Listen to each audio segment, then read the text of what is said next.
are live. Welcome to another episode of the Point by Point Tennis Podcast.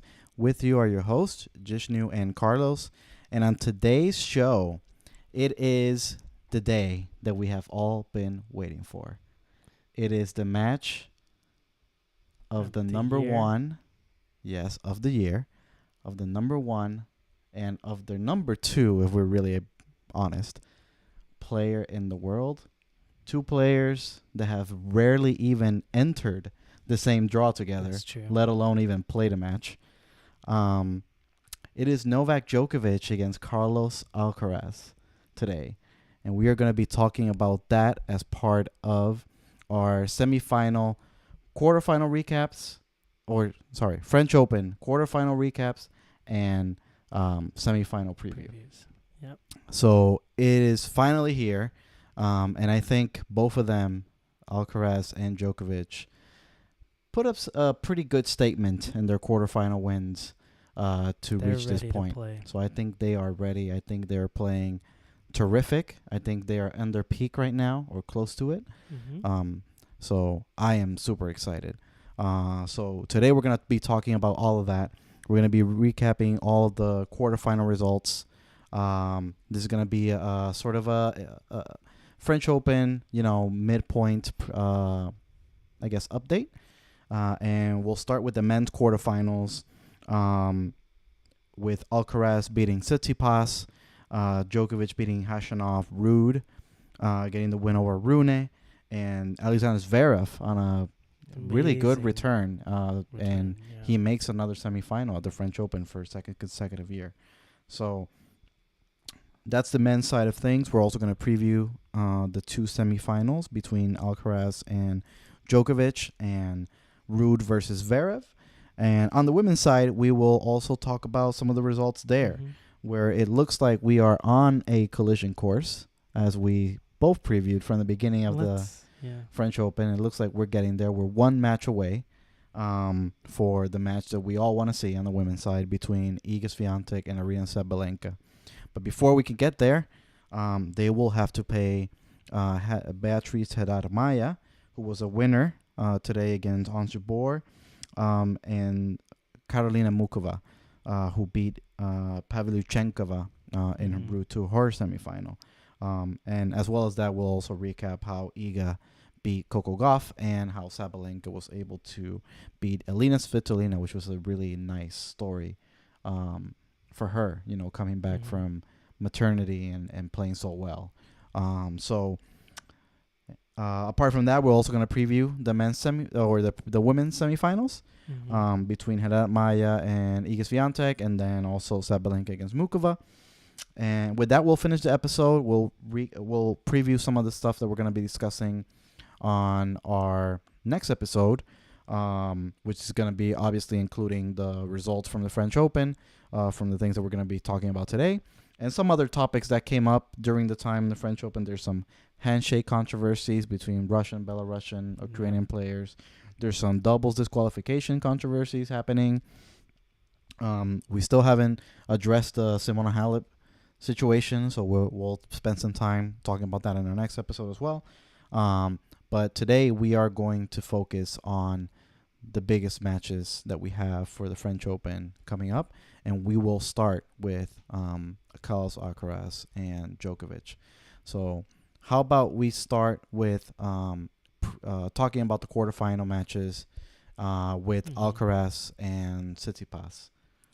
Yeah, it was quite the one-sided match, yes. I'd say. I mean, Alcaraz dominated the first two sets, and then I'd say maybe lost a little bit of focus on the third, but finished it off. Yeah, never in doubt.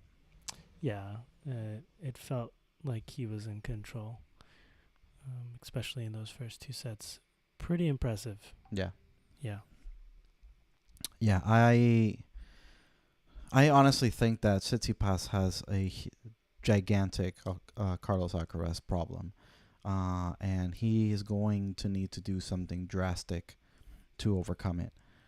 He just does not match up well against Alcaraz. Mm-hmm. He came into this first two sets and he just got blown off the court. Like there was nothing that Tsitsipas could do to really hang with Alcaraz, and that backhand just continues to get exposed against Alcaraz's inside-out forehand. It's just he just cannot deal with it at all. It pops up. It pops up too much, and you give Alcaraz any amount of time, he's gonna blow you off the court. That's just the game over there, right? So I was incredibly impressed with Alcaraz, but at the same time, it's a little bit difficult to really look into, how he stacks up against Djokovic in terms of level when he plays an opponent that he matches up so well against.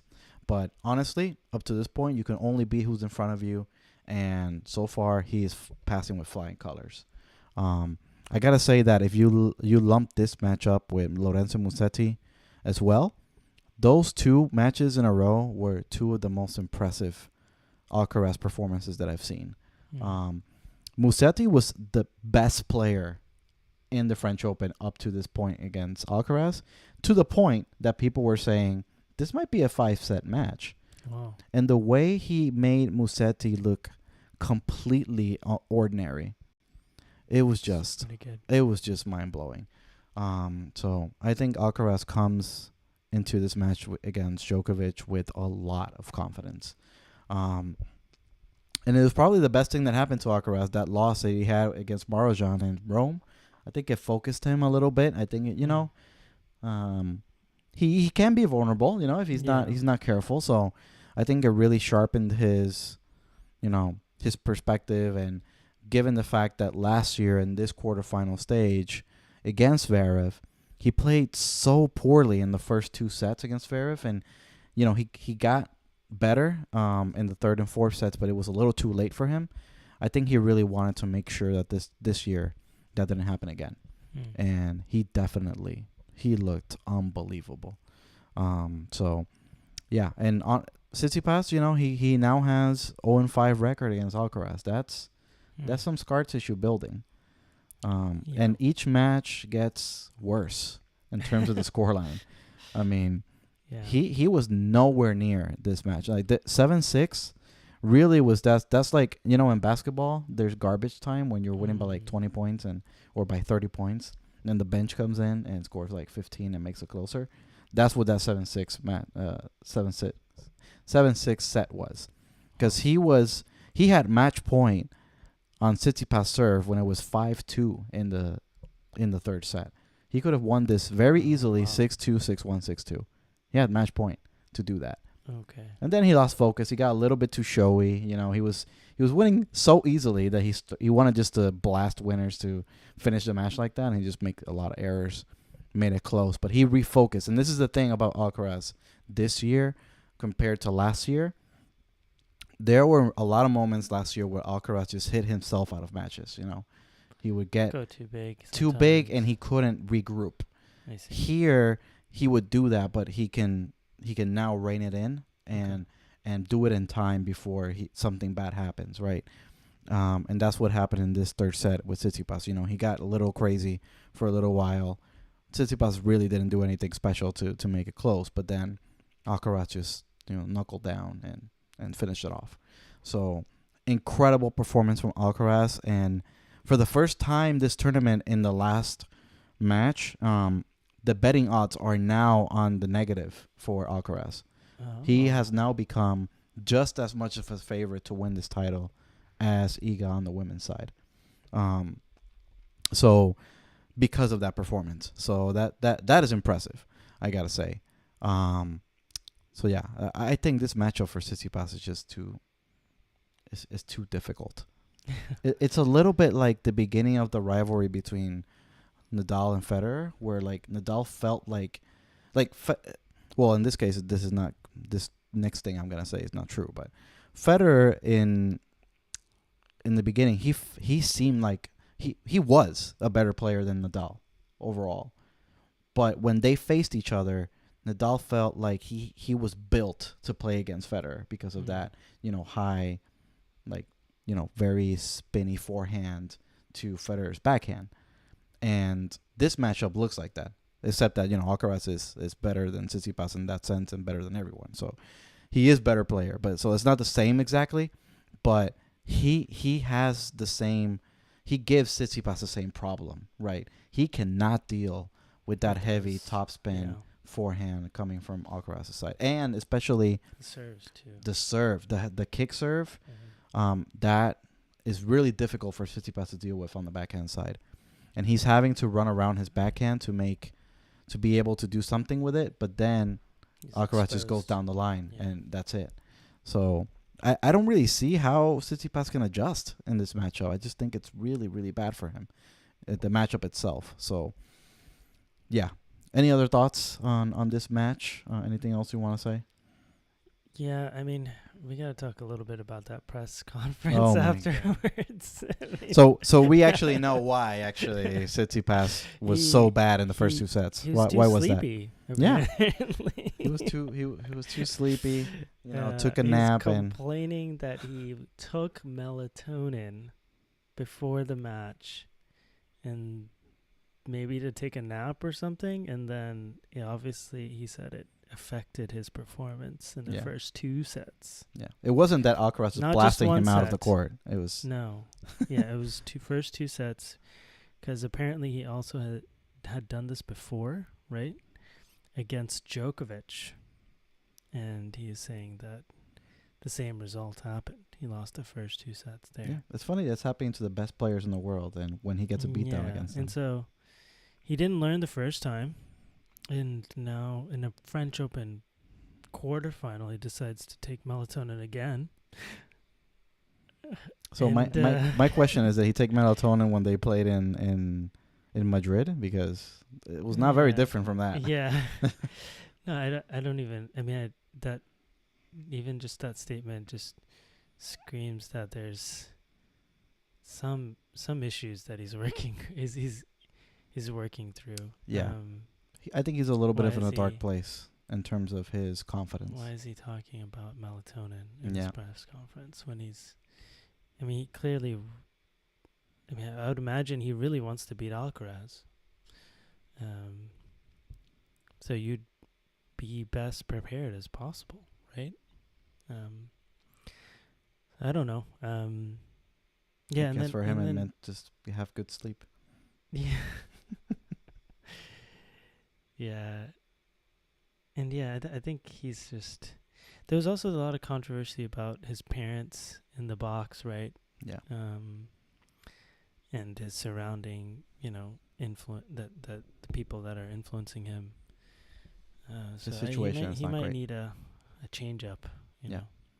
And the thing is that it doesn't look like he's doing it because they just parted ways with Philippoussis, and and he was probably a good thing for him, right? He was definitely a good thing for him, and honestly, that's not a good sign. And I think his parents. I mean, it's his parents. I'm sure that they have the best intention for him. They're clearly not helping him. It's a lot of the times they're arguing with each other in the box, and he's having to scream at them to stop and all that. And I remember one particular match where he was playing in Rome with Medvedev, and his mom, I think she's Russian, and she was talking in Russian, and Tsitsipas was annoyed because Medvedev could understand what they were saying. It's like you're telling the tactics to him. So it was just it's just a bad look all around. And it's funny because Tsitsipas continues to have good results. I mean, quarterfinal losing to Alcaraz. I mean, everybody's losing to Alcaraz, I mean, he's not doing bad. Not doing bad. But he has some... If he wants to be the best player in the world, which is his aspiration, he's not close. He's close in ranking, but he's nowhere near getting close to the level of Alcaraz, right? I mean, so let's look at Tsitsipas for a second, because he's an interesting story, right? I mean, we were talking about him just before this podcast, and how a few years ago he was sort of like possibly the next gen, the next wave of players after the big three. Yeah. And he was Alcaraz. He was Alcaraz, right? Yeah. And now few years have passed. I mean, he has had some pretty good results. He's gone to some finals. This year, Australian Open final. Right? Yeah. But he's still running into the big three. Or he now, doesn't feel like he's close. Yeah, and then now Alcaraz. Yeah. And he's younger than Yeah. him. So he's gonna have to face him throughout his whole career, right? If everyone stays healthy.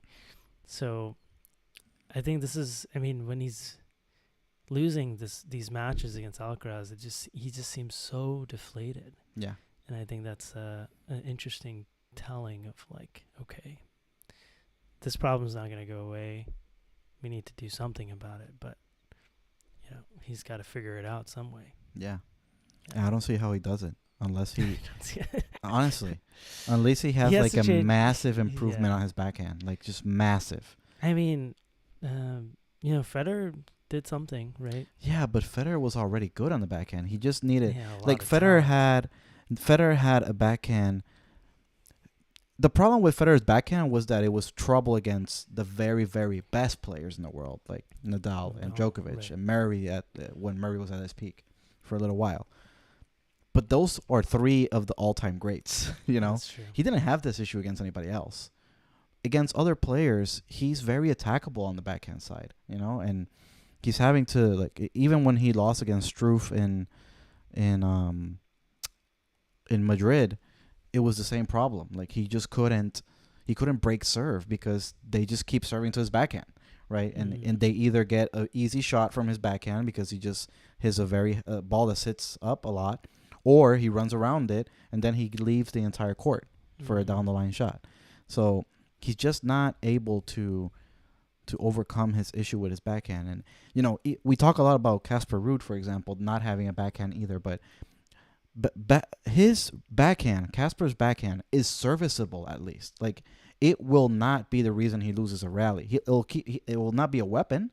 He's not going to put you away with it every now and then, but in general, it's not going to put you away, but it's not going to be a liability. It's going to give him a chance to continue the rally and maybe find his forehand at some point, right?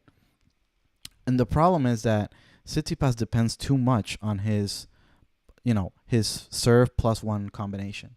Once he's on the rally, even his forehand doesn't look that powerful, right? It's mostly when he gets a great serve and he gets a ball in the middle of the court that he can finish off. And he's great at he's one of the best in the world at doing that. But once the rally starts, he looks vulnerable a lot. And I don't know what he's going to do to change that issue in the backhand side against very top players. And the thing is that it's not only Alcaraz. He's 0-2 against Holger Rune already. He lost his last match against Sinner this year already. And the previous one was a 5-setter in the Australian Open. So I think that if Sinner was, and we'll talk a little bit about Sinner before we end this podcast, but if Sinner was a little bit stronger mentally, I think he wins that match against Tsitsipas in the Australian Open. And then he did beat him in the next time they faced. So he's already losing to the next generation of players consistently. He can't beat the best players of the previous generation. Right. And he also has a Medvedev problem, who's not going anywhere, right? No. So Medvedev might be the player to watch in the hard court swing, right? Because of the way he has played this year. He had a great clay court season minus the French Open. Except for the French Open. But the fact that he played so well on clay on his worst surface shows that once he gets to the surface that he wants, he's going to be right at the top of the game, right? So Medvedev's not going away. Djokovic is still Djokovic. And he can't beat Djokovic. I mean, he's 2-11 against Djokovic. No, he has a bad record against Medvedev. He cannot even get close to Alcaraz when they play each other. He has a lot of soul searching to do if he wants to be at the top of the game and not become a gatekeeper like we've talked about before, right? Like RBA. Like an RBA. Like, obviously he's better than RBA, but still, he is closer to a guy who's in the semifinal lineup in Casper Ruud than he is to a guy like Alcaraz or Djokovic or Medvedev, right? So he has a lot of soul searching to do, I think, and his body language in the match against Alcaraz was just so poor, especially in the first two sets. Like, there were moments, even in the third set when he was actually coming back and making a run. people were cheering him on. His face was like, I'm not even gonna get excited because I know I'm not gonna win this anyway. You know, like It's not good. it's not good. Like I mean, we saw the previous match they played, and he wouldn't even budge to run to drop shots. And it's the same in this one. Same thing. And you know, it's not good. It's not good. And you know, today, I mean, we saw Rune play against Rude, and we also saw him take 2 heavy defeat in the first 2 sets. But he fought. He came even in the last, even though his second set was 6-2, he fought hard, and he was looking already better by the end of that set, and he carried that over into the third set and he pushed it into 4. Right? I didn't see that fight in Tsitsipas. And I want to see more of that from him if he's going to be at the top of the game. Otherwise, he's always going to be, you know, the guy who beats the people under him but never challenges the very best, right? Yeah. So that is just something that it's a little bit sad for Tsitsipas in that sense. But he needs to do something. And this is his best surface, so I don't think things are going to improve from here on. So we shall see.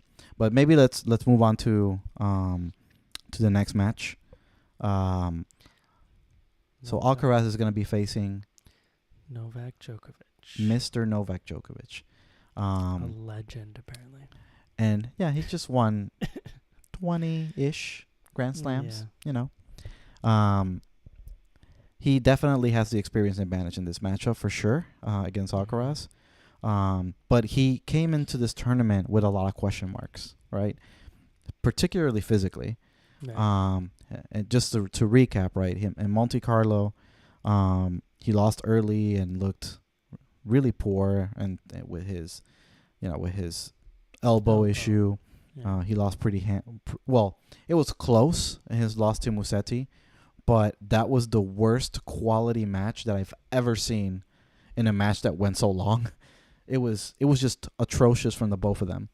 And then in Serbia, in Banja Luka, he lost to Lajovic. Lost that H well because Lajovic eventually won the tournament, but still, it was a very different Djokovic from what we saw in Australia. He didn't play Madrid because of the elbow issue, and then in Rome, he lost to Holger Rune, right? No shame, but still it didn't look great. And he came into this tournament, first few rounds, not very impressive. Even his match now with Khachanov, right? Khachanov came into this match with a 1-7 or 8 record against Djokovic. So in terms of the matchup, it's favorable, but you know, Khachanov came with some form into this match, and Djokovic was still sort of finding his. And Khachanov took advantage, took the first set, right? Yep. So what did you think about those first 2 sets compared to, you know, the rest of the match with Khachanov, given that he won pretty convincingly the last 2? The fact that they were so close, the first 2 sets. What are your thoughts on that? I just watched the highlights, so I can't say too much. But, I mean, from what I saw, Khachanov was playing well. I mean, he shows up to these things. And I guess for Djokovic, every time I think, like, if the first set doesn't matter. Yeah. Because his record is ridiculous after losing the first set. Yeah. I think he's like 13-2 recently set, or something. I would still be like, okay, now he'll start working at getting back into the match. Got you where I want you. Yeah, but you know, it went to a tiebreak, right? That second set. Yeah. And that was ridiculous what he did he has a tiebreak record, right? That tiebreak was absurd. Yeah. So he knows how to bring his A game when he wants to, and that's something that, like, I think there's a switch. There's like a focus switch for him that turns on, and it maybe takes a set or 2, you know, to get warmed up. Yeah. But in these best out of 5 in a Grand Slam, you'll see him show up. It's like very slim chance that he won't, and that may be due to injury or something. But I kind of expected him to turn it up a notch at some point, and he did. Absolutely. Yeah. Yeah. No, that I was worried for Djokovic until the tiebreak happened, and that tiebreak was just sublime Djokovic, like just peak Djokovic. He went full on rage mode in that tiebreak, and Hashanov did not do anything wrong in that tiebreak. He still did not win a point in that tiebreak. Yeah. And he definitely was hitting like a bit. He calmed down. Yeah. After that, like when I saw some of his points afterwards, it was like, okay. Yeah. Djokovic. He's relaxed now. Yeah, he's gonna be fine. He's gonna take it. No, that tiebreak, and the thing is, he has played now. That is his 5th tiebreak of the tournament. He has 0 unforced errors in the tiebreaks. 0 in 5 tiebreaks in this tournament. Wow. Locked down Djokovic in those tiebreaks. And interesting. That is an incredible stat. And it just makes me think how the big three, what makes them so incredible, a lot of the times is not even their level. Like, because it's a lot of mental. It's how they're able to, in the right moment, they know how to reach that next gear that they need to reach. It's absurd how they do that. And the thing is that Hashanov, he won the first set. He was in that second set, like, he played amazing. He was toe-to-toe with Djokovic. Yet, they got into the tiebreak, and he just could not live with him. It was ridiculous. And then Djokovic came out, like you said, he came out relaxed in the third set. And this stat, absurd. So he won the set 6-2. He had 19 winners to 1 unforced error in the third set. That is the single most dominant set of tennis in this entire tournament. Really? It was Djokovic. So what about Iga? Yeah. She's been pretty dominant. I mean, she double bageled in one of her matches. That's crazy. Yeah. But I think she won like 20-something games in a row or something like that. Iga's on a streak. She's amazing. But this set from Djokovic was absurdity. So that is one of the things that when I look ahead, and maybe we should just look ahead into this. Let's do the semifinal preview since we're talking about Alcaraz and Djokovic. Let's go ahead with the preview. Looking forward to this match. If you tell me on level alone who is the favorite, it's definitely Alcaraz. No question. Like, he's been the best player in this tournament. He's been the best player this year. I mean, he didn't play the Australian Open, so he couldn't face Djokovic there. But when he has played, he has been the best player in the world. Yet, Djokovic does these things where he gets into a tiebreak. It looks like he's like having a bad day, and then he just blows you away. Yeah. I mean, he does this to even the other legends. He does this to the GOATs. Yeah. So that's the thing. Like, you cannot. Frustrating. You cannot discount. No, you cannot. You can what never. Djokovic has Not done. even when he's match point down, and everyone knows what I mean by that. Exactly. Yeah. We'll stop there. Yeah. We won't even. I don't want to put more crisis into some fans out there, some fan bases. But yeah. The thing with Djokovic, it's amazing how he can do it. You can't. It doesn't matter how he looks coming into this match against Alcaraz, because you always have to give him the benefit of the doubt. He's Djokovic, right? If we were not working, we would. This might be one of the best anticipated. Right? It's the most anticipated match. It is. This is something you just like go and see. Absolutely. You'd want to go see. Yeah. Like, if we were in France, at least I am gonna have. Definitely want to go see. I time my paid time off this week to make sure I was available for this match, just in case it happened, and it did happen. So, thankfully, it did happen. There you go. I'm glad that I'm not watching Musetti against Sonego or something on Friday, and they actually made it. So, I'm super excited to see this match. And to me, honestly, I mean, I don't care how good Alcaraz looks; he does look amazing. this is a 50-50 match Yeah. because Djokovic always finds a way. And it's going to take something special from Alcaraz to deny Djokovic, I think. And that's what it has taken. I mean, the times that Djokovic loses in Grand Slam, I mean, last year in Roland Garros, he was on a freight train. Like he was beating people convincingly.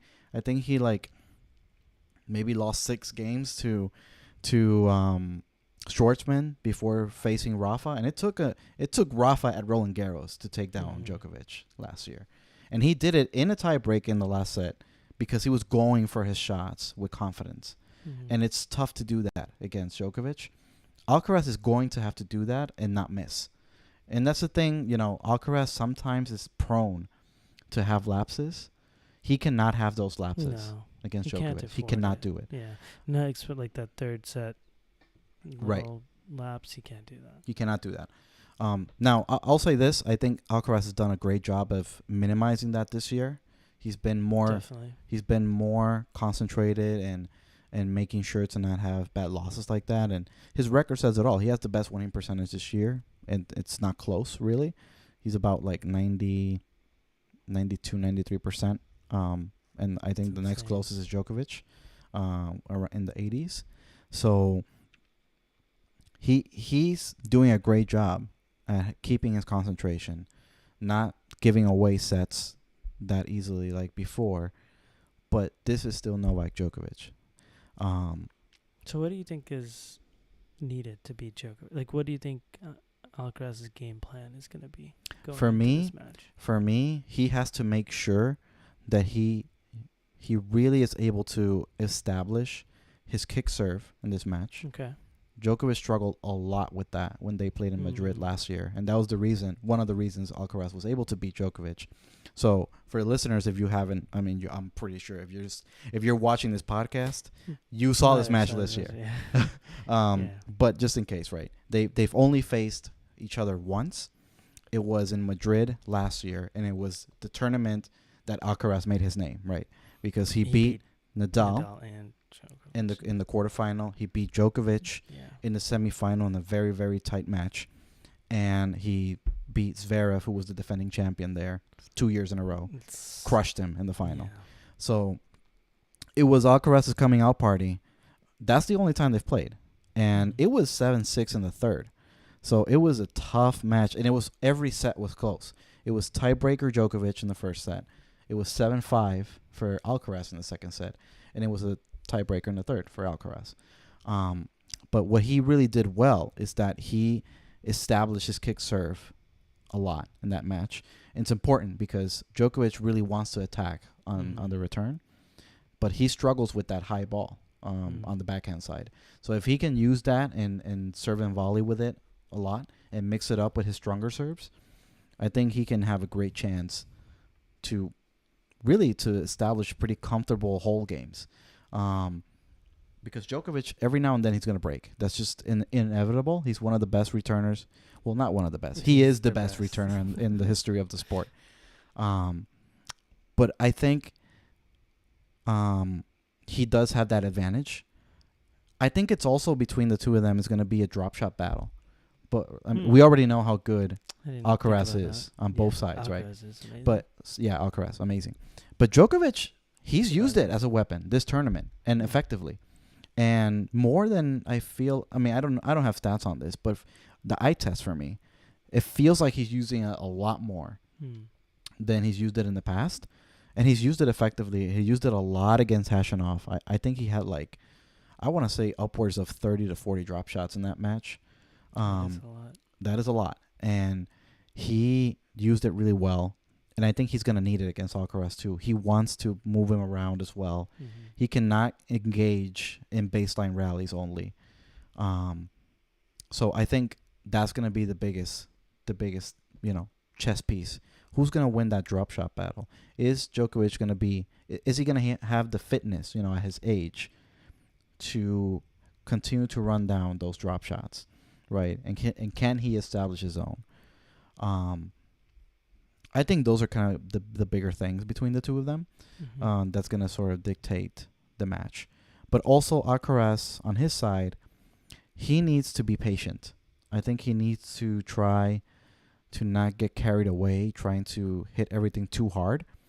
He needs to find ways to get easier balls to put away. Because Djokovic is going to put a lot of balls in play. And I'm interested to see if Djokovic is going to be able to do what Sinner does to Alcaraz, which is take time away, stay close to the baseline, don't play too back, and rush him a little bit. It's harder to do in this court because this is such a slow court. And from what I'm hearing, this is probably one of the slowest years in a long time at Roland Garros because of the balls they're using. So it's going to be tough to rush Alcaraz in that sense.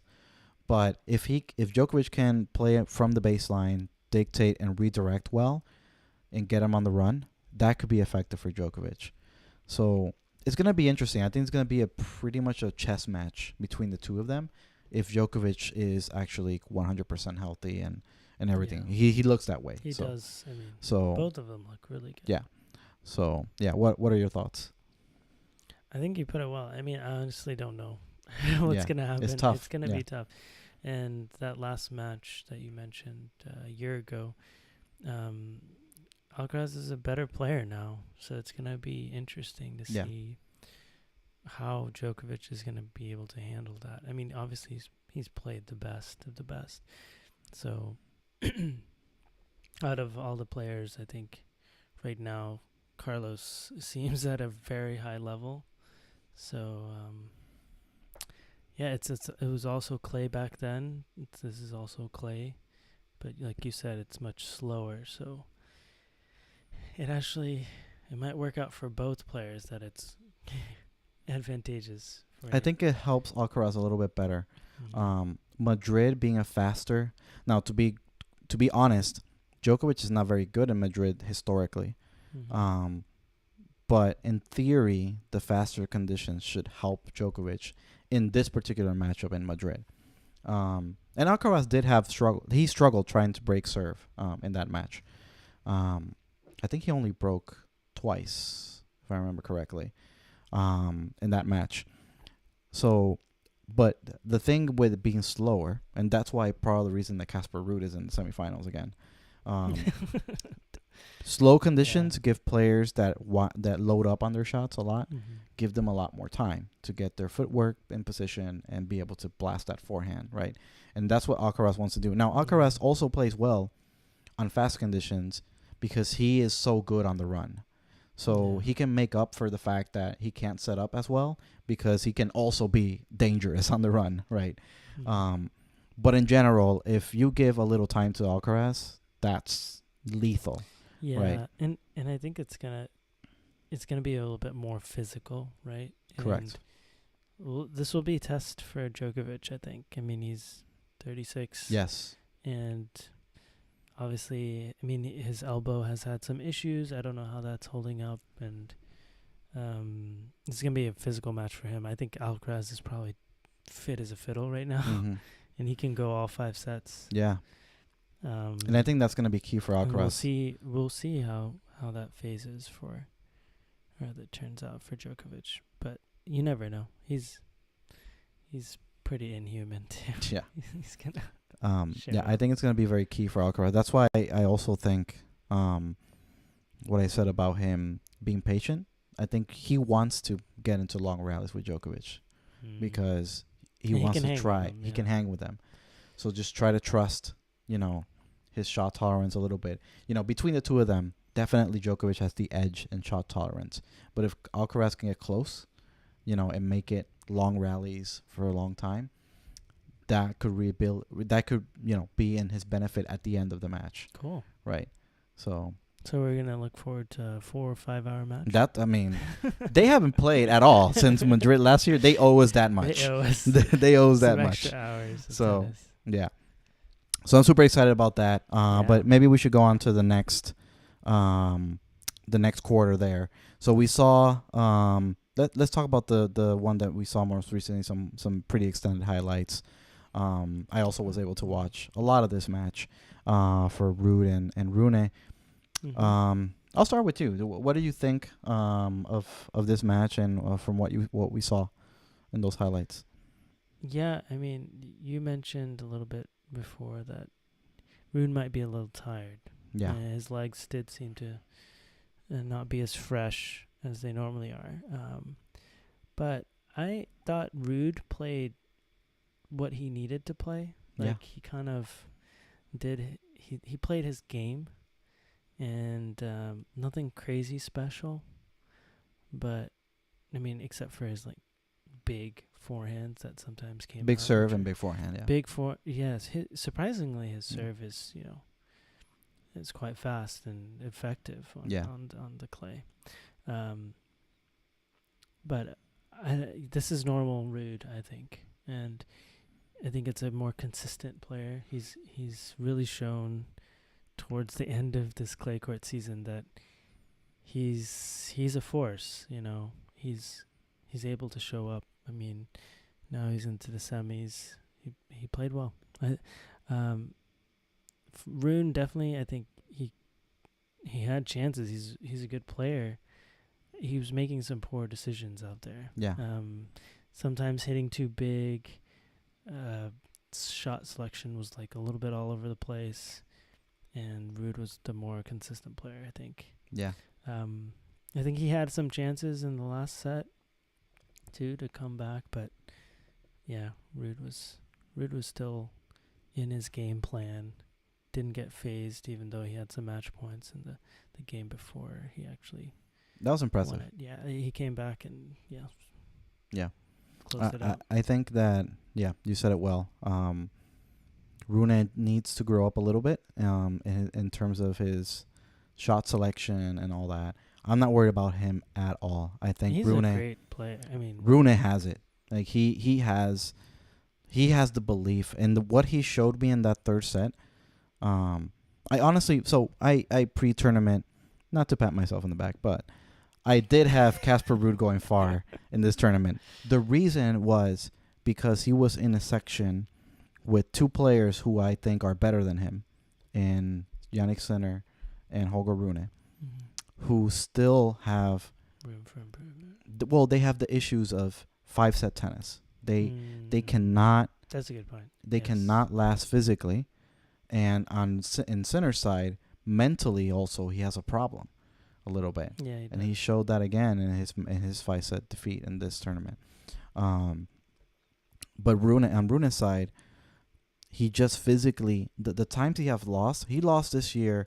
He should have won 2 Masters this year. He had no business losing to Rublev. He's a much better player than Rublev. He should have won that, and he was like almost 2 breaks up in the third set, and poor decision making, and also physically, he just couldn't last. Then he went into Munich, and we saw the most incredible choke that we've ever seen for him to win that, right, from Bolte van den Zandschulp. Yeah. He should have lost that, and he won because his opponent just could not put that match away. But he was cramping. He was basically moonballing his forehand because his shoulder was hurting. His body was breaking down in that match. Then against Medvedev, same thing. He got very tired in his semifinal match against Ruud.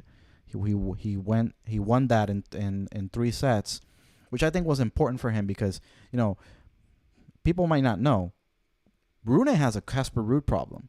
He is 1-5 against him now. Oh, and I didn't know that. And before that win for Rune in Rome, he was 0-4.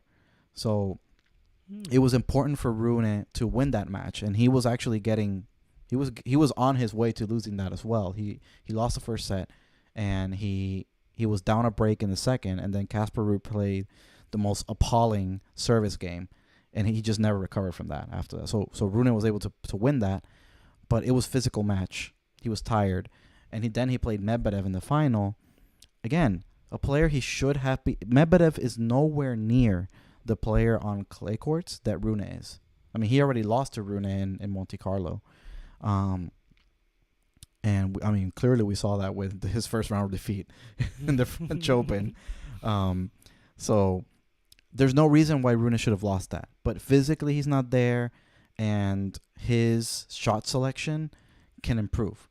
Like he's still prone to errors a lot, right? I mean, it's a little like Alcaraz was in the beginning when he was coming up. that he was still a little erratic, a little too excited to go for everything. Rune sometimes does that as well. Still, he's very young. Nothing that I'm too worried about, honestly. I think going forward, Rune in the next few years will probably be definitely a better player than Ruud. But right now, I trust Ruud because physically, he's one of the most fit people on tour. Like he can go forever in matches. He doesn't get tired. It's a beast. And that's taking into account the fact that he doesn't hit backhands. Like he hits forehands on almost everything because he runs around his backhand so much, especially on the clay. Rafa. Just like Rafa, but on the other side. And he's running around like that, and he doesn't get tired. So he is just very, very fit. And he's very good on this surface, and he has the best weapon on the court, right? His forehand is the best weapon. So I just trusted him because of that. But Rune did show something there, right? In that third set, and he fought hard in the fourth set, even though he lost it and he ended up losing the match. I came out encouraged from what I saw from Rune, and I think all in all, he had a good tournament and a good clay court season. But yeah, like you said, Ruud wasn't special, but he did his thing, and his thing is pretty good. No, his serve and his forehand, very good. And contrary to Tsitsipas, he actually does have a serviceable backhand. Like I mentioned that earlier, right? He can actually do some damage with it when he has the time, right? And it could keep him in rallies too. So it's not like you can just target one side on Ruud and automatically win points. He can redirect it too. He can redirect, and he is willing. That's a very good point. He is willing to redirect a lot. And a lot of these top players that are there but not really, like Tsitsipas, and they don't really are willing to do that much. And I do like that from Ruud. I think just tactically, Ruud is very, very smart. Unfortunately, he tried some drop shots in this match, and that's something that he needs to work on. I think it's the right thing to try because with his forehand, he can open up the court so much, and it just begs for a good drop shot, and he just can't. He can't do it.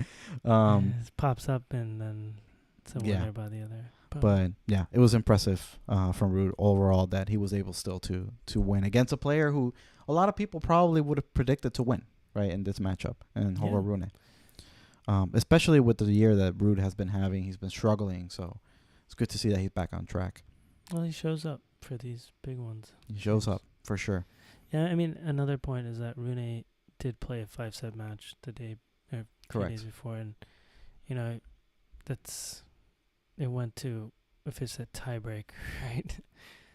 It's a long match. Against Cerundolo, So, against Cerundolo, which had some controversy as well. Yes. We should address it really quickly. Okay. There's a double bounce in that match.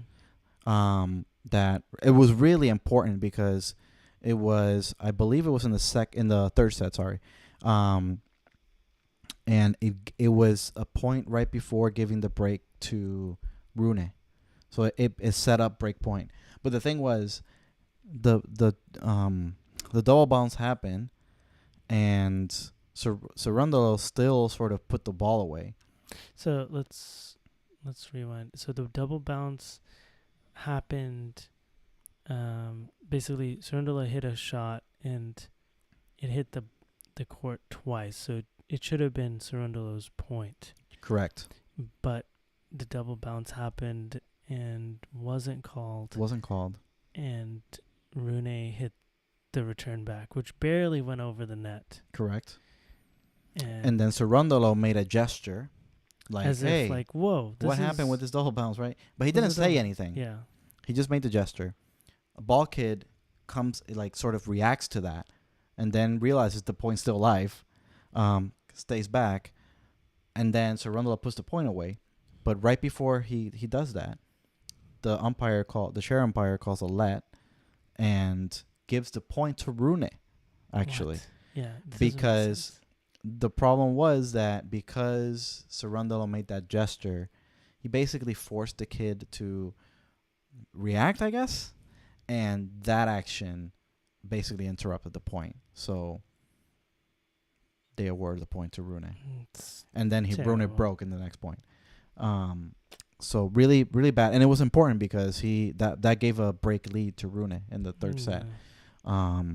So that could have basically, because Cerundolo later broke in the set, he could have won that set, right? And instead it went to a tie break, I believe, and he lost it. Yeah, that's tough. It's tough, and that was just such a bad call. Yeah, it was terrible. Right. Yeah, twice. It was bad on the double bounce, and it was bad on awarding the point to Rune afterwards. Yeah, this is so really absurd. Yeah. So yeah, I don't know what happened there, but there's no way that Rune didn't know that was double bounce. Yeah. Oh, that's the other part. Yeah, absolutely, he knew that. He knew it, and he could have done something about it, and he didn't. He didn't.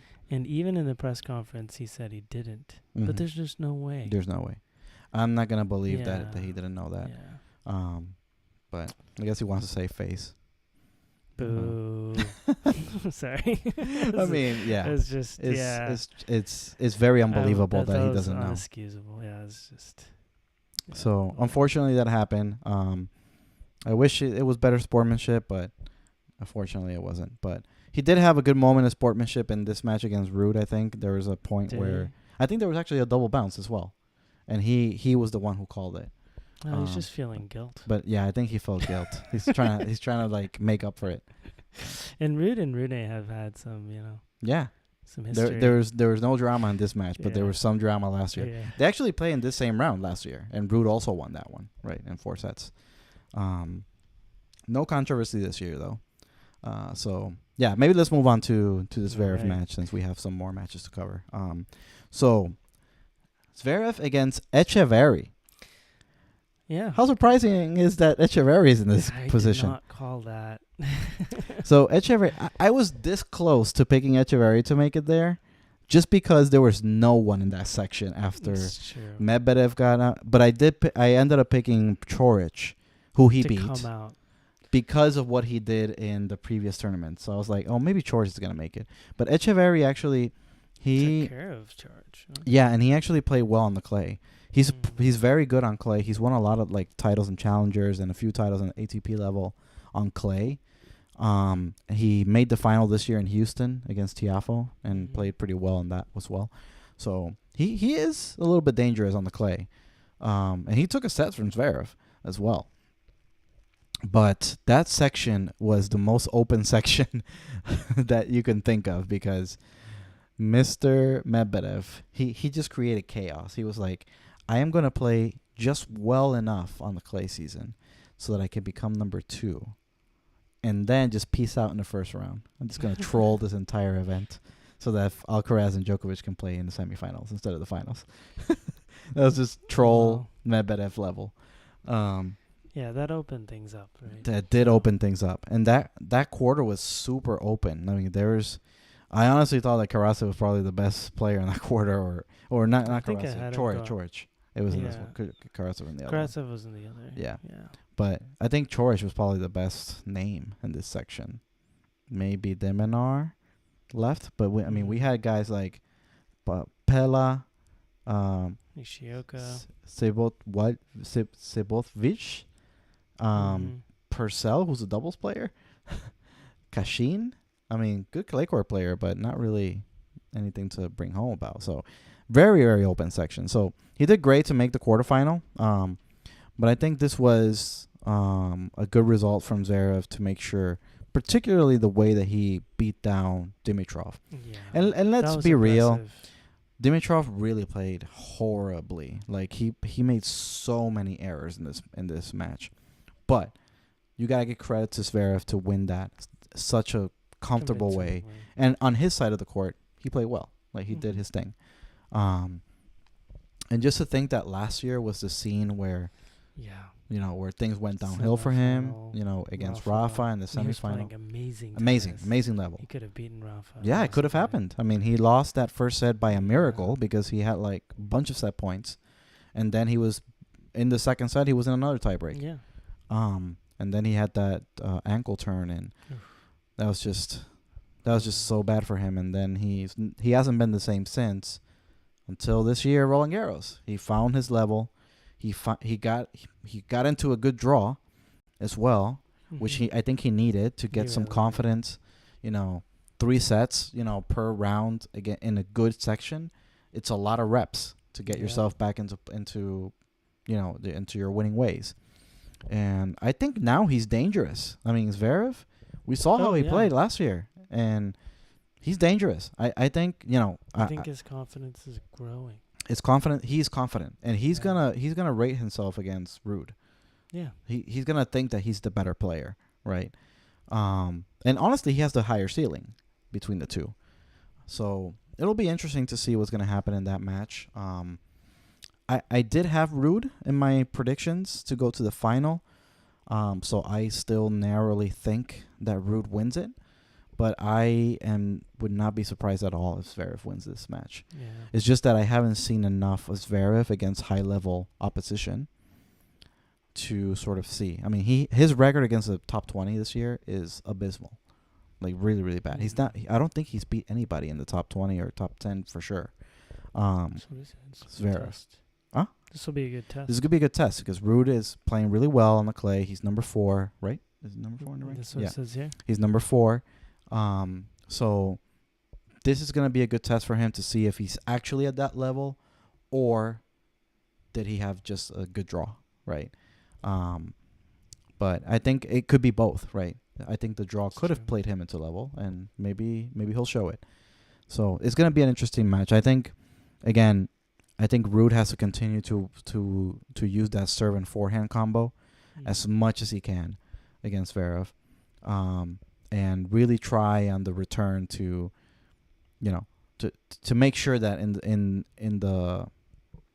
the return he can put more balls into play, because Zverev, when he serves big, so it could be tougher for Ruud. But if he can put some balls in play and get rally started, I think that's where Zverev can make errors. So we'll see if he's able to do that. But it's gonna be an interesting match. I honestly think it's also a 50-50 match at this point. So, you want to do some predictions, and then we'll move on to women's? Let's do it. So, who do you think wins this match? Ruud, Zverev? I'm going to go with... It's tough. It's tough. I'm going to go with Ruud. Ruud. 4, 5, 3 sets? 4 sets. 4 sets. I will also go Ruud in 4 sets. It's going to be a boring final. Hey, Ruud might win this entire thing. Roland Garros is the 250 event for Ruud. So yeah, I think Ruud, but I would not be surprised if Zverev wins this. I just haven't seen him against a top player. Yeah, and do well. I hope he surprises us. Yeah, because if he's playing that well, then he might have a chance against Alcaraz and Djokovic. I agree. Definitely played these people. Or as Ruud, I don't really see Ruud. Well, Ruud matches up really badly against Alcaraz particularly, but also against Djokovic. Yeah. Because both of these guys are going to make Ruud run side to side, and he's not very good on the run, Ruud. But I think Zverev's ceiling is higher, and if he is playing his top, if he can find his top level, he can be tough to beat. Even for Alcaraz and Djokovic. So especially on clay. Yeah, we'll see. But I think I need to see it before I can actually predict this. So I'm gonna go Ruud instead. Okay. Alcaraz and Djokovic. What you got? Oh man, I'm expecting a blockbuster. Just give me 5 hours, please. Just 5 hour match. That's all I ask for. Alcaraz in 5. Okay. So my pre-tournament pick was Alcaraz against Ruud in the final. Oh wow! I will might get there. I will pick the same thing again. Wow! I will stick with Ruud. I will stick with Alcaraz. I think Alcaraz wins in 4 sets. Ooh. I think if it goes 5, Djokovic has a better. I feel like Djokovic might just win it because of experience.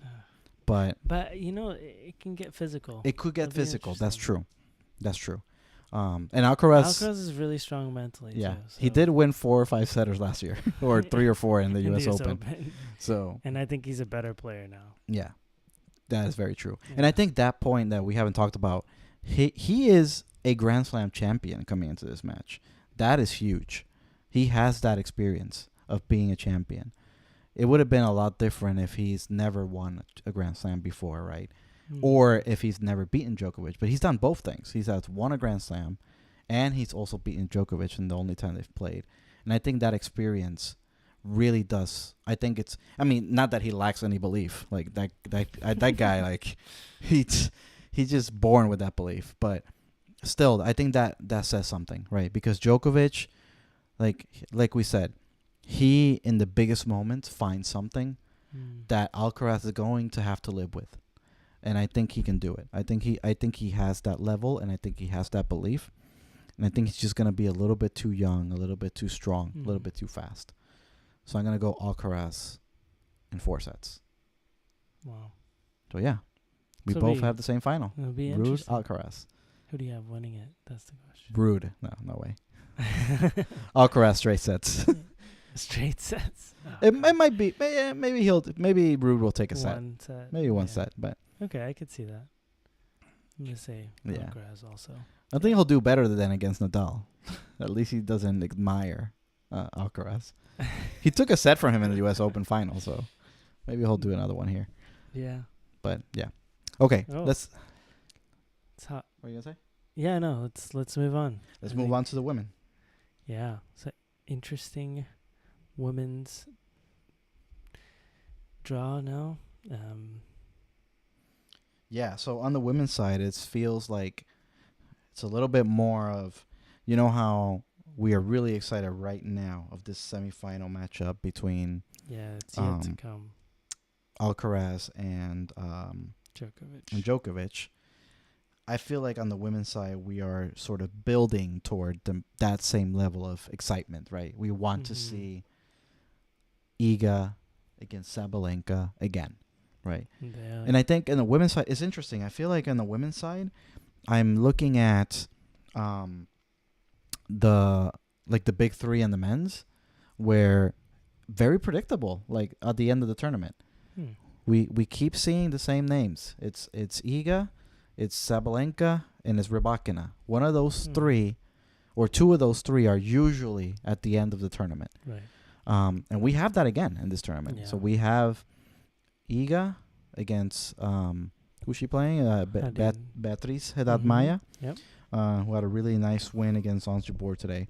And then on the other side, we have Aryna Sabalenka playing Karolina Mukova. And it's, again, the two players that have been dominating on the clay particularly, right? They've played in the final in Stuttgart. They played in the final in Madrid. And now in Roland Garros, they're in the semis. So I'm really interested to see what's going to happen if they can face off. But before we jump to that, right, we should maybe discuss a little bit of the results. We can go quickly on these ones. So maybe let's start with Iga against Coco Gauff. 6-4, 6-2. Yeah. Honestly, not too much to talk about there. It's Iga fashion. It's Iga, what she does, and she's been crushing people. I mean, the previous round she had a retirement, 5-1. It was going the same way the previous 2 rounds were going. She won double bagel, 6-love, 6-love, previous round. And she had another 6-love set before that in the previous round against Liu. Bakery was open. Bakery was very open. So she won a bunch of games. She won it was 1, then 18, and then she won 3 more. So she won 23 games in a row. And between 3 rounds. Wow. Just absolutely crazy. She's the most ruthless player on tour, because if she can get a big lead, she will do it. If she can crush you, she will do it. Right? Yeah, I think someone asked her about the bakery. She didn't like it. She didn't like it. Yeah. But I actually love the fact that she's so focused. Yeah. And she's able to do, there's not a lot of players that can actually do that. Yeah. Right? Yeah. Just being so dominant and being able to string games in a row like that. Yeah. And she finds her groove is just in a rhythm, and she freight train. Runs away with it. I mean, the only other player that I've seen recently do this is Raducanu in the U.S. Open a few years ago, where she just like runs away with a number of games. Sorry, Vestormo. Sorry. Yeah. But yeah, she looks great on clay. She seems so comfortable. Yeah, she just moves so much better than everybody else on the clay. Yeah. To be fair, Coco Gauff is one of the best movers on the clay as well. But I think Coco, it's a pretty impressive performance from her. Yeah, I mean, she played better in this tournament than she has recently. Yeah. Yeah, it was an improvement. She's been strong. Because I had her nowhere near the quarterfinals in my predictions. I thought Kudermetova might make it there, but good job for her to make it to that match. But she is similar to Tsitsipas and Alcaraz, right? She has a Swiatek problem. And I think now she's either 0-5 or 0-6, maybe even 0-7 between the two. And again, they're not getting close. They're not getting closer, right? There's a lot of things that I like from Coco Gauff. I mean, her backhand is one of the best backhands on the women's game. It was really good in this match too. But her forehand continues to be a liability. It just sits up for Swiatek. And if you give a short ball and a high ball to Swiatek, she's going to crush it. It's just, that's it. Point over, right?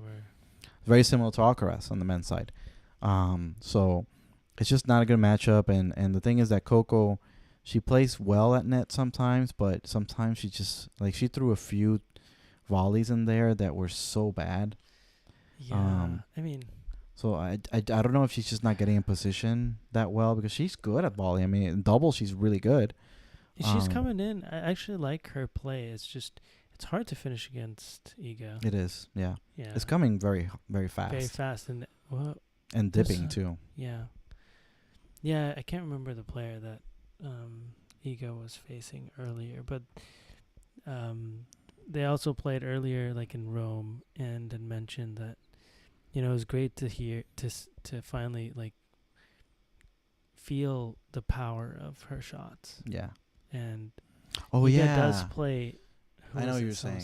It was somebody who, I think she got a double bagel. She got the double in bagel. Rome or in Rome or something. Or it was or similar. Like maybe it was double from that bagel article about being questioned about the double bagel. Yeah. But yeah, I mean, she has a different level here, which is pretty cool. It's sort of like Nadal-esque. Yeah. Yeah. She gets on Roland Garros courts, and she is like Nadal. She gets like 15% better player. You can just see her demeanor on the court. She's just like ripping balls. Yeah. Yeah. It's really impressive. A lot of spin too. A lot of spin. Yeah. She has the highest spin rate in the women's game, and she hits very hard, very fast, with a lot of spin. It's tough to control. Nadal would be proud. He would be proud. So yeah, she's carrying on his legacy, and I think she might be on her way to another Grand Slam. I think she is. I think she's the favorite to lift the trophy of the players left. She's gonna face Patricia Maya, who played Ons Jabeur, and I was really impressed with what I saw from that Maya. Oh my gosh, she played such a long match with Soraya Tormo, and I thought she might be out of gas playing against Ons Jabeur, and Jabeur may have too much variety for her, but I would say Jabeur was playing pretty decent. She was playing. No, she was playing great in the first two sets. She was playing great. First two sets seemed like it was, Jabeur might have been in control at some time. Unfortunately, she made some bad decisions in the tiebreak, and then in the last set, and she couldn't stay with Haddad Maya. But credit to Haddad Maya, honestly, she was going for shots. I think she put a lot of pressure on Jabeur, and Jabeur could not adjust to it. Well, she was redlining shots. She was redlining, and we saw some of those beautiful shots, and down the line, and it was great. It was like Zabalenka. Yeah, exactly. Hitting the ball with all of her might. Yep. Yep. Especially going after those second serves that were kind of sitting up from Jabeur. So it's good. I don't know how much of a chance she really has against Iga, particularly with these battles that she's been having, like a lot of long matches. Iga's coming very fresh. I mean, it's the bakery everywhere, so she has not played a lot. She looks like she's, the Iga of always in Roland Garros. So it's gonna be tough for Haddad Maya to to really do anything. I don't actually see the path for victory. For I her. mean, if she plays the way she did against Ons Jabeur, she might have a chance. Maybe, yeah, I'll maybe. say that because she. Yeah.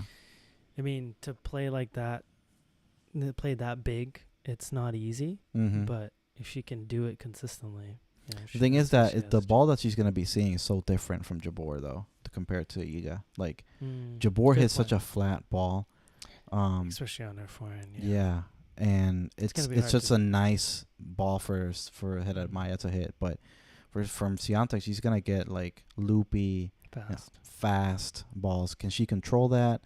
It's gonna be tough. I honestly don't see how Haddad Maia even wins a set in this match. So bakery maybe. I think the bakery is gonna be open for one of the two sets. Wow. I think Haddad Maia will make one of them close, and then, some bakery products in another set. But yeah, maybe let's preview the other two. Talk about the quarterfinals for Mukova and Pavlyuchenkova. Honestly, this match for me, I can quickly summarize. Mukova, like, she's a top 10 player. If she's healthy, she's a top 10 player. I mean, and just to remember, this was a long time ago, right? The first round was such a long time ago. But she took out in the first round Maria Sakkari, who's a very good Roland Garros player. And it was not a choke from Sakkari. That match was absolutely Mukova beating her. And she has that kind of talent. She has elements of her game that are similar to Ash Barty and maybe Ons Jabeur a little bit with her variety and all that, but she has a bit more power. So she has a really, really complete game, like an all-court game. She has some power to go along with that. She's tough. And she beat Pavlyuchenkova, who's also I want to say a Roland Garros finalist, if not semifinalist, from a few years ago. And she's just out of gas. I mean, she played some long matches, and she was just out of gas in this match against Mukova. But I think Mukova has a real shot at making this match against Sabalenka pretty challenging. Not comfortable. Pretty challenging. Yeah. So, yeah, I really like what I saw from Mukova, not only in this match, but just the entire tournament so far. Yeah, I think it would be good. But we saw some of the Svitolina and Sabalenka highlights, and I think Sabalenka looked really good though in this match. Like, she was ripping everything, and I think she played her best match of the tournament. She came into this match playing a little shaky all tournament long. She never had really done that great at Roland Garros before. So it was interesting to see if she was gonna be able to turn it around, given how well she's playing this year, the confidence she came into it, and she's been able to do it. And I think this match really, really changed my perspective a little bit. Before this match, against Svitolina, I would have said that Iga, no chance that she was gonna lose any sets the rest of the way. I think now Sabalenka, if she reaches the final, can make it tough for Iga. Okay.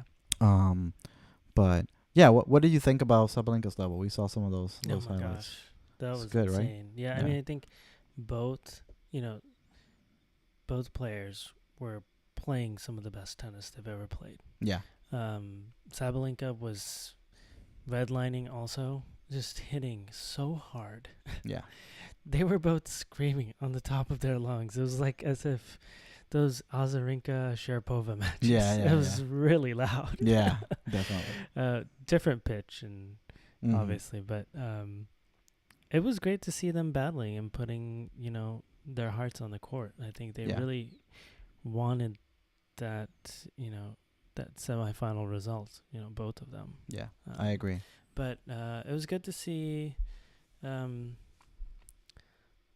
that level in like 6-4, 6-4. That's it. The scoreline looks kind of simple, straightforward, but it was competitive. Yeah, it was very competitive. Yeah, I think Svitolina plays so good, and she had some good wins in this. I mean, she beat Kasatkina in the previous round. She beat the reigning semifinalist and Trevisan in the first round. Yeah, that's a really good, really great win. Yeah. She had won a tournament right before this tournament, as well coming into this Roland Garros. So she was in really good form, and she was able to carry it through, and that's great to see from her. I mean, have you seen her play this way before? Never. Yeah, I've so never she's seen her changed play a like bit, this. right? Yeah, I think she's right now she's playing a little bit more aggressive than she used to, which I think is a good idea. You know, she's a little older now, and I think, you know, trying to make the points a little bit shorter is a good idea for her. And one of the things that she lacked before, I mean, she used to be like a staple in the top 10, top 5 even, but the problem was she just didn't have a finishing shot, you know. And in this tournament and in the previous ones, ever since she came back from maternity leave, which is a great story, by the way, that she's a mom. She had to leave the game for a little bit because she was pregnant. She had to get back in shape, and get back in match shape. And now she's doing all this. So it's amazing, amazing run to see that. Just all around in that household, great. Just great stories. Because Monfils, that 5-setter that he played in the first round. Too bad he had to retire. Yeah, but he had his moment. I think, honestly, like that, the way that he won that match, that was great. The way that the French crowd was like chanting, and he was singing with them while the match was happening, like it was magical. It was just great. It was great. Yeah. So seeing them like do so well in this tournament was such a really great story. And I think Svitolina, like she made a great account of herself, and the fact that she now has that weapon, right? She's more aggressive now. She can finish points. That's something that, you know, if she can continue to find her form, if she can get her fitness to where it needs to be, she could be dangerous the rest of this year. I think she can continue to be this way. So yeah, it's great to see. But I think Sabalenka, I mean, she's one of the best players, if not the best player in the world right now, and she was a little bit too much for Svitolina. So yeah, we got Mukova and Sabalenka. We got Haddad Maia, Iga. I already get my prediction for Iga and Haddad Maia, Iga in straight sets. Iga. I think Mukova and Sabalenka will be closer. All right. It's either gonna be three sets or two very close sets. I'm still gonna go Sabalenka 3, but I would not be surprised if Mukova wins this. Yeah. Oh wow. But I will stick with my pre-tournament prediction of a final between Iga and Sabalenka. Nice. How about you? I'm gonna do the same. Yeah, it's hard to not to. I don't. If Hadid Maia shows up like she did against John Jabeur, I'd say it'd be a tough match. But yeah, Iga has so much history on this surface that I think she'll find a way. Sabalenka, if she's playing how she's been playing, which I don't think she's gonna drop her level, it'll be an interesting match. But she has so much power right now. Yeah. That I think she's gonna just keep doing what she's doing. She has her own game plan, I feel. Yeah. But she's done well adapting too. So yeah, I see Iga winning the whole thing. Yeah. I agree with you. I think Iga wins. I think she'll win in 3 against Sabalenka in the final. I'm gonna say 2. 2, yeah. I could see 2 as well. I think Iga on Roland Garros is just a different beast. Let's see. Yeah, but because of Sabalenka's confidence, I think that win in Madrid was important. Was important for her because it gives her the belief that she can beat Iga on clay. It doesn't matter if it was a different clay. She's not gonna back down. Exactly. Yeah, I think she won't lose because she's choking or anything like that. She's either gonna overhit. She might overhit, but she's gonna. But she's gonna keep hitting. She's gonna keep hitting, and she's gonna trust her shots. I think it's gonna be a good match, but I think Iga in the end is gonna be just too good at Roland Garros. Well, we will find out. We shall find out. I am so excited for all these matches. I'm so excited for Alcaraz Djokovic. That is the match, one of the most anticipated match, definitely of the year, and one of the most anticipated of the last years as well. Up there with any of the big 3 matches that we've seen, I think, in terms of anticipation. So they play Friday morning at 8:45 a.m. Eastern time. Yes. Put your alarms on Yeah. and watch some good tennis. Hopefully for 4.5 hours or 5. Yeah, maybe you can watch it in your lunch break too. Yeah, exactly. Well, I have the day off, so I'm watching all of it. Nice. So yeah, but let's wrap it up. For our next episode, we are going to recap the semifinals and the finals. What happened there. We are also going to talk about some controversies that happened in the tournament regarding, handshakes between Belarusian and Ukrainian. I can't say the word. You got it. Ukrainian and Russian players as well. There was some doubles disqualification drama. We'll talk about that. And there's also some Halep doping story that we've been. Yeah. We said a few times that we're going to talk about it. We haven't forgot about it. We will talk about it. And we should talk about it. Yeah, we just have to find the right moment, and I think the next show is the right one. We'll have a Rafa update for the next show as well, regarding his most recent surgery and how he's doing. We'll have some thoughts on the clay season, and maybe look ahead a little bit into the grass as well. And we will have some Roland Garros trivia. We didn't have one in the previous episode because it went incredibly long. So we'll push it to our final episode. And we'll have some fun with that as well. And with that, we can finish our show. Sounds good. Thanks, everyone. If you like what you hear, just follow us in any of our social media. We are on Reddit. We are on all of the podcasting platforms, Spotify, Google Podcasts, Apple, Stitcher, you name it. We're on all of those. Remember to participate in our fantasy league. TNNS.